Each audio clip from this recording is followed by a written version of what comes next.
Hello friends, Radhe Radhe. कैसे आप सब। आज मैं आपको दो कथा बड़ी प्यारी सुनाऊंगी। शाकाहार होती है भी पूजा पाठ और व्रत में क्यों होती है लहसुन प्याज की मनाही। पढ़िए पौराणिक कथा। सनातन धर्म में किसी भी पूजा पाठ या व्रत आदि के दौरान कई तरह के नियमों का ध्यान रखा जाता है। ऐसा ही एक नियम धार्मिक कार्यक्रम के दौरान सात्विक भोजन ग्रहण करने का है। क्यों सब्जियों में शामिल होने के बाद भी इस दौरान लहसुन प्याज खाने की मनाही होती है। तो क्या है इसके पीछे का धार्मिक कारण, जानते हैं। तो friends, subscribe my channel Twinkle Buddh Raja. मिलती है ये पौराणिक कथा के अनुसार एक बार सभी देवता और असुरों के बीच समुद्र मंथन किया गया। समुद्र मंथन के दौरान जब अमृत प्रकट हुआ तो उसे पाने के लिए देवता और असुर के बीच विवाद हो गया। तब भगवान विष्णु ने मोहिनी रूप धारण करके देवताओं में अमृत बांटने लगे। इस बीच छल से एक राक्षस देवताओं के रूप में देवताओं के बीच आकर बैठ गया और उसने धोखे से अमृत पान कर लिया। क्योंकि जो राक्षस योनि के लोग थे वो लहसुन प्याज सब यूज करते थे। तो क्या हुआ, भगवान विष्णु से किया चक्र का भार उस राक्षस को सूर्य और चंद्र द्वारा पहचान लिया गया।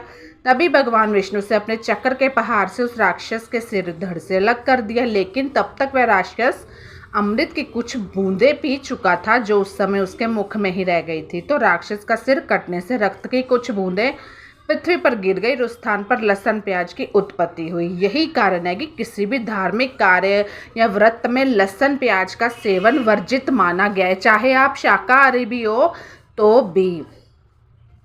दूसरी मैं आपको कथा सुनाऊंगी वैशाख मास की। पुराने जमाने में रतिदेव नाम का एक राजा था। उसके राज्य में एक ब्राह्मण रहता था जिसका नाम था धर्मकेतु। धर्मकेतु की दो पत्नियां थी, एक का नाम था सुशीला और दूसरी का नाम चंचला।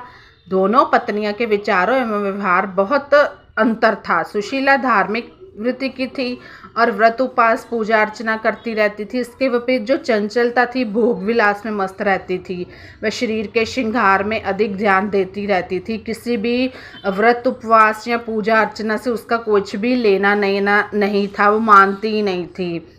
तो कुछ दिनों बाद धर्मकेतु की दोनों पत्नियों के संतान हुई। सुशीला के पुत्री हुई और चंचलता ने एक पुत्र को जन्म दिया। चंचलता सुशीला से कहती थी, सुशीला तूने इतने व्रत उपवास करके अपने शरीर को सुखा लिया, फिर भी तेरे लड़की हुई। मैंने कोई व्रत उपवास या पूजा अर्चना नहीं की, फिर भी मैंने एक भली भांति एक स्वस्थ पुत्र को जन्म दिया। तो बस कुछ दिनों तक तो सुशीला सुनती रही, पर जब अति हो गई तो उसे बड़ा दुख हुआ। तो उसने गणेश जी की आराधना की। गणेश जी प्रसन्न हुए तो उन्होंने उसकी कृपा सुशीला की पुत्री के मुंह से बहुमूल्य मोती मूंगे निकलने लगे। तो एक रूपवान पुत्र भी उसने जन्म, उससे बल्कि दो पुत्र भी होगी पुत्री भी होगी। तो सुशीला का ऐसा सौभाग्य जगा तो उसने चंचलता के मन में जलन होने लगी।